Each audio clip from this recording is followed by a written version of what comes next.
A recent debate has come up, and this isn't anything new or unprecedented, but it seems like the volume has definitely been cranked up now about whether or not the Washington Redskins should change their name. And I don't think this is as easy and simplistic as people on one side of the issue or the other may want to make it. There are definitely good arguments to be made for the name not being changed. There are definitely some very strong, good arguments to be made for the name needing to be changed and needing to be changed a long time ago. This is not a simplistic matter, and I think it's time that we stop looking at this as a simplistic matter, and we need to really dive into it and take a more complex look at it. Now, in terms of the people that are Redskins fans, that this name change would probably piss off tremendously. I have to admit, I would understand as a Bears fan if somebody told me after all these years, 90 years of being known as the Chicago Bears, all of a sudden the name Bears was offensive to bears or to zookeepers or whatever the case might be, and that they would have to change their name to something else. I could get that. I could see where that'll piss off a lot of Redskin fans because that is about tradition. It's about history. For a lot of football fans, they become fans because their father was a fan. Like in my case, my dad was a Bears fan, so that's how I became a Bears fan. In some cases, you have grandfathers. This is a 2-3 generation long thing. Entire family histories have kind of revolved around being a fan of a football team. So for Washington Redskins fans, when this organization has had this name for over 80 years, I could understand where this would be something that would be very concerning.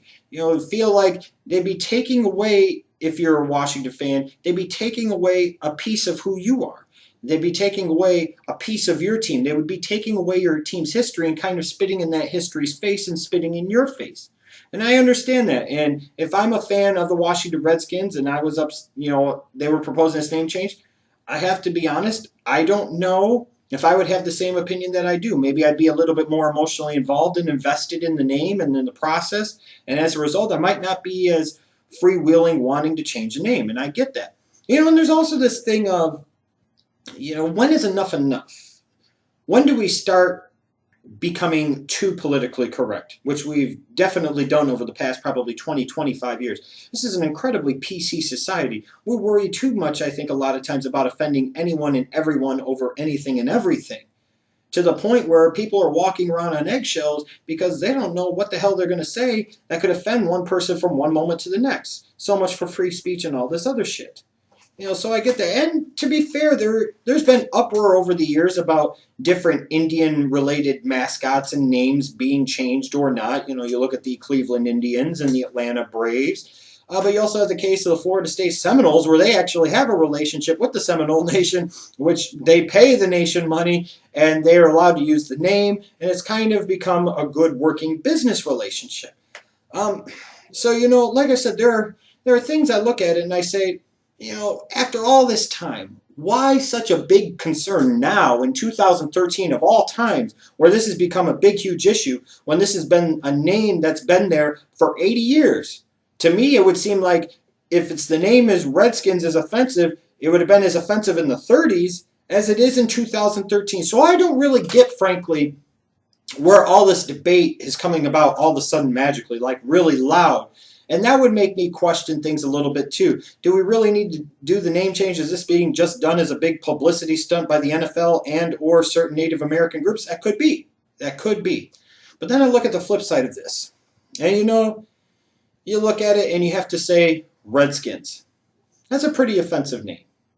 It is. It was a term used to kind of denigrate Native Americans, just like as the N-word was for Black Americans. So you may just picture it this way. Picture it this way. For those of us that aren't Indian or Native American, whatever label you want to use, we might not see the big deal with it.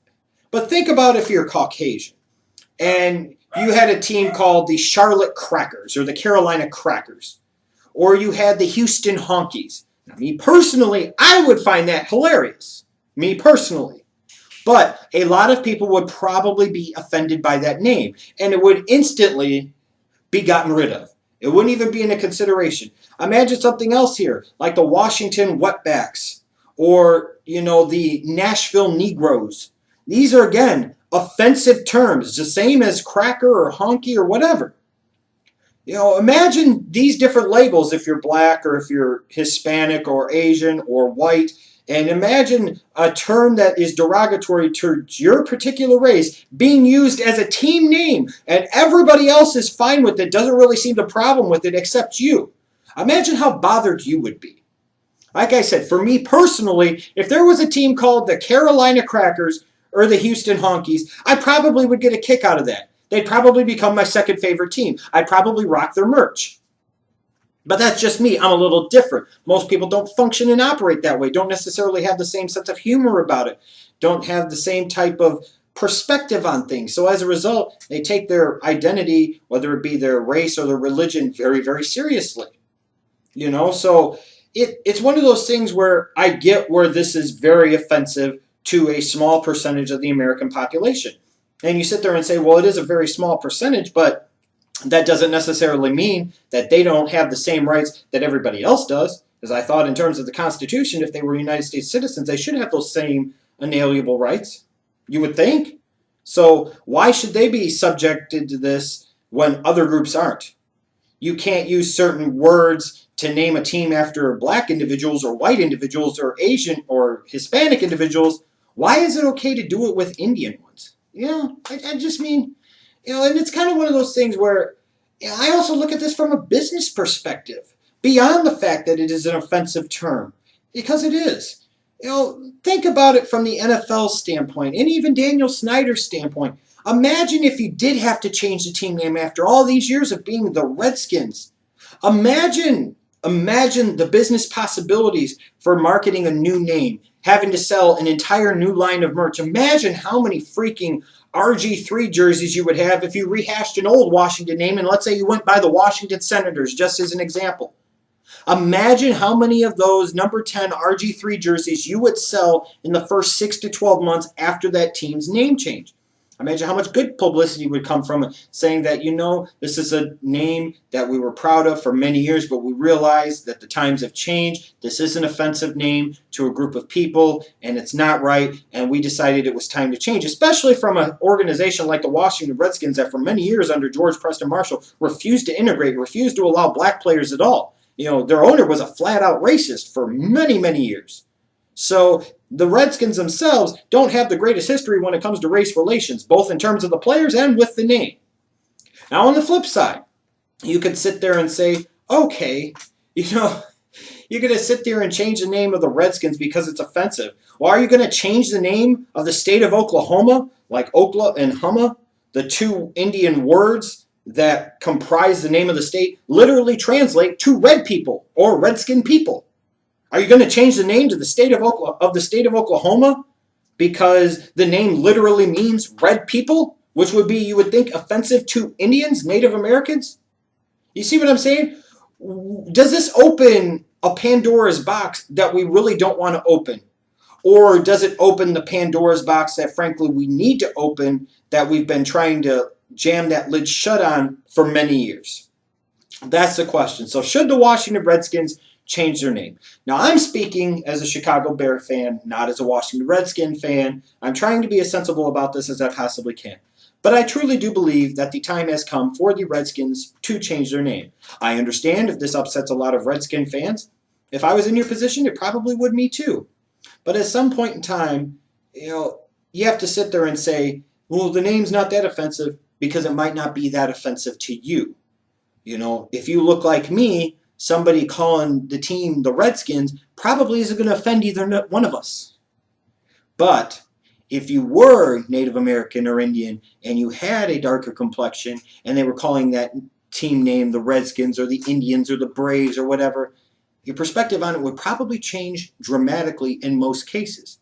This is a group of people that have been incredibly oppressed in large part by the white man for centuries, been taken off of their land, been murdered, been raped, been robbed, had their lands taken from them, been forced into freaking shitty reservations, treated like second-class citizens in a land that they were in first.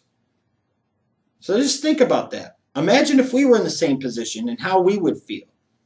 I think Native Americans, Indians, I think they've dealt with enough shit from the white man for many, many years. And I think it's time we stop treating them like they're second-class citizens like we have for far too long. And this name, this Redskins name, is just one more way to subjugate a race of people that have been subjugated for far too long. There are so many other great names that you could give that football team in Washington, D.C. that doesn't have to offend anybody at all. It's time to change the name. The Redskin name needs to go away. These Indian mascot names need to go away. It is 2013. It's not the 1930s or 1940s anymore. Jim Crow segregation is gone. We're supposed to have equality for all people in this country, even though we still don't. When is enough enough? And from a business standpoint, again, the NFL can make a killing off of having to sell a whole new mascot, a whole new logo, a whole new franchise name. And Daniel Snyder, I understand your perspective. You might not want somebody else to tell you how to run your business, tell you what to do, but open your brain and expand your horizons and think about this from a businessman's standpoint. Because you sure as hell can't run a good NFL organization. Think about how much money this could potentially be worth and how much good publicity you would get long-term from changing your name and being sensitive to other people's needs and other people's feelings. Like I said, I'm all for changing the name at this point in time. Maybe it's because I'm a Bears fan. It doesn't directly emotionally affect me in any way, shape, or form. But we've subjugated and degraded and demeaned and treated the Indians as second-class citizens for far too long. I think it's about high time that we stop this crap once and for all.